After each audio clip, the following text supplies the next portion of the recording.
pelviana, la cual está constituido por 3 huesos fundamentales, que son el sacro, por detrás y en la parte media, el coxis, en la parte inferior media, y anterolateralmente está dado por los huesos ilíacos o coxales.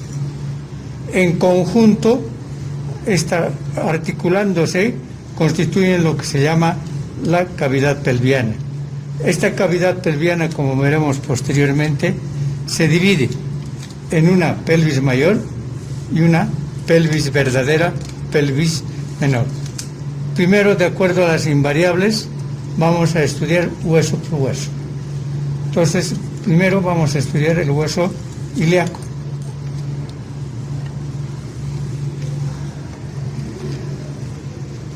El hueso ilíaco, la posición anatómica del hueso ilíaco es la cresta en forma de S alargada hacia arriba. La superficie articular hacia abajo y hacia afuera. Y el agujero obturador por debajo de la superficie articular. Esto es como una hélice o un hueso plano en cuya parte media se ha retorcido, ¿cierto? De tal manera de que vemos que como hueso plano encontramos una cara externa. Esta es la cara externa del coxal o hueso ilíaco. La cara interna. Esta es la cara interna del hueso ilíaco. El borde anterior, el borde posterior, el borde superior y el borde inferior. ¿Listo? Bien, en la cara externa del hueso ilíaco vemos que está constituido tanto interna como externa por 3 elementos fundamentales, que son el ilíaco, ¿no? La porción ilíaca, la porción pubiana o del pubis y la porción isquiática. Entonces, isquiática, pubiana e ilíaca. Estas 3 porciones vienen a unirse y formar esta cavidad articular, ¿no es cierto? Esta cavidad articular.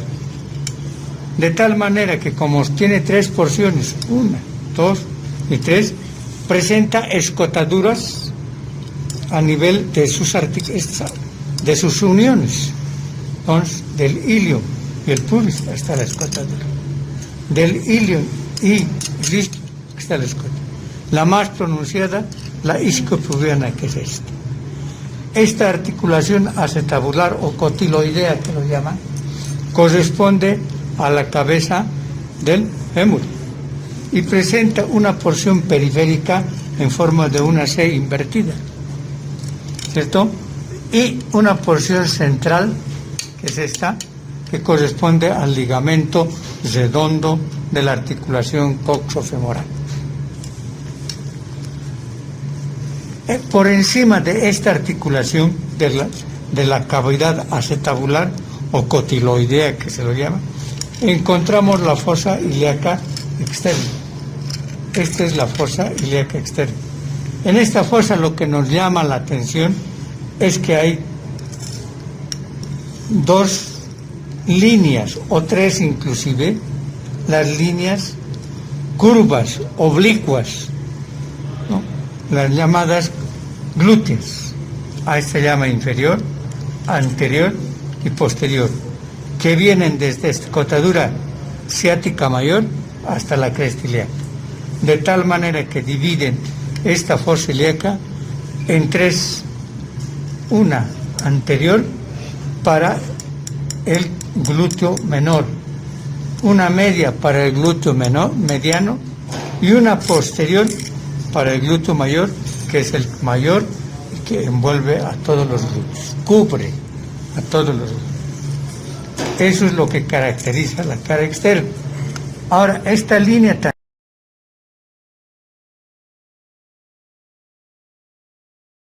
también es que va de la escotadura ciática mayor hasta la cresta ilíaca.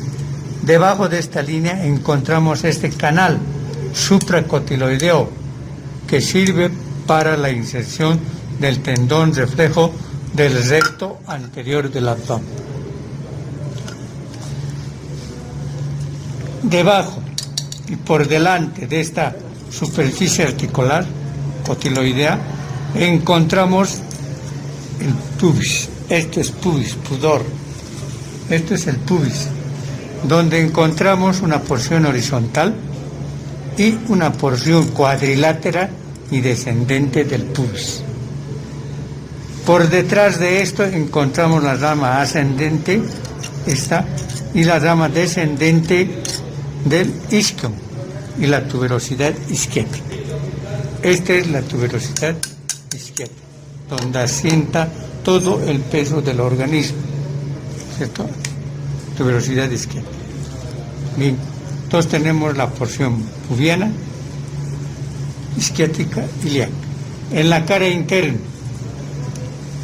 del hueso ilíaco encontramos esta línea, la línea innominada, curva o línea del estrecho superior, que divide esta cara en dos porciones, superior para la inserción del músculo ilíaco y la inferior que corresponde a la pared lateral, miren, la pared lateral de la cavidad pelviana. Aquí vamos a encontrar la membrana obturatriz, el músculo obturador, otros músculos, el piramidal o piriforme, el isquiococcígeo, etcétera, etcétera. Eso es lo que caracteriza a la cara interna del hueso ilíaco.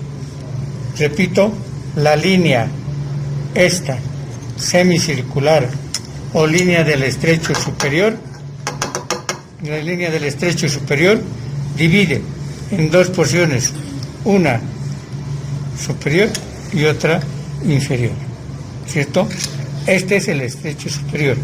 Vamos a ver posteriormente el estrecho inferior. Bien, ahora en el borde anterior del hueso ilíaco encontramos la espina ilíaca anterosuperior.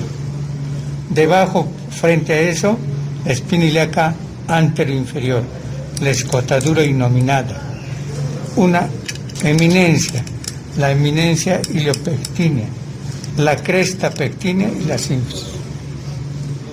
Aquí ya hemos dicho la línea arqueada, semilunar, etc.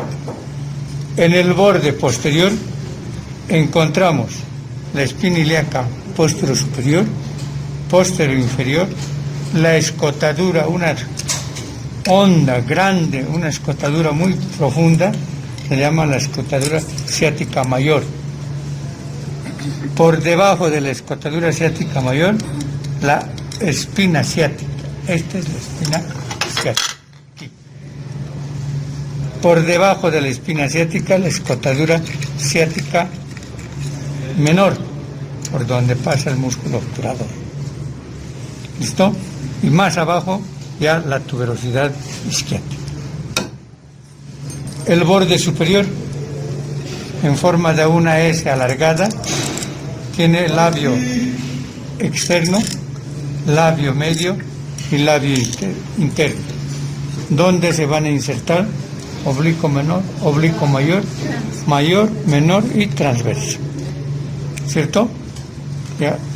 El borde inferior, tuberosidad isquiática y las ramas isquiopúbicas. Eso es el hueso coxal. Detrás del hueso coxal, en la parte lateral, posterolateral, vamos a encontrar el hueso sacro. El hueso sacro, cuya posición anatómica es la base hacia arriba, el vértice hacia abajo. ¿No más? Está constituido 1, 2, 3, 4, 5 por la unión de 5 vértebras sacras, que se ve la unión de estos. presenta una cara anterior, una cara posterior, caras laterales. ¿Cierto? En la cara anterior nos llama la atención los agujeros sacros anteriores, por donde salen los nervios sacros, para formar el plexo sacro arriba y el plexo pudendo abajo. ¿Ya? Encontramos las crestas, los orificios, las crestas de unión de las vértebras. Por encima de esto encontramos esta porción que se une a la quinta vértebra lumbar, se llama promontorio, ¿cierto? Lateralmente al promontorio encontramos las aletas. Estas son las aletas sacras, que corresponden a la parte posterior o dorsal de la fosa lumbosacra. La cara posterior del sacro. Hemos dicho que en una vértebra tipo encontramos el cuerpo, pedículos, el arco neural en realidad. Y en el arco neural encontramos las láminas, ¿cierto? Las após articulares, las após transversas, ¿cierto? Aquí se fusionan todas esas estructuras, de tal manera que la fusión de las após espinosas forman la cresta media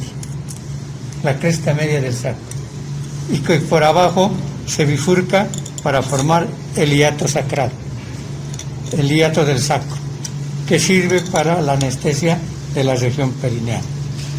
¿No es cierto?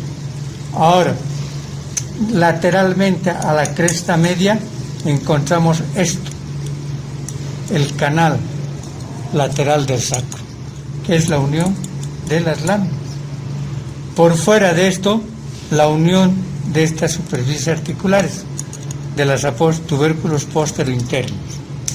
Por fuera de eso, agujeros posteriores, sacros posteriores. Por fuera de eso, los tubérculos sacro-postero-externos, que son la unión de las apófisis transversas. Lateralmente encontramos una superficie auricular, como pabellón, que corresponde para la articulación del ilion con el sacro, ¿no es cierto? Del hueso coxal con el sacro. De tal manera, forman la articulación sacroiliaca. Los movimientos de esto son de mutación y de contramutación.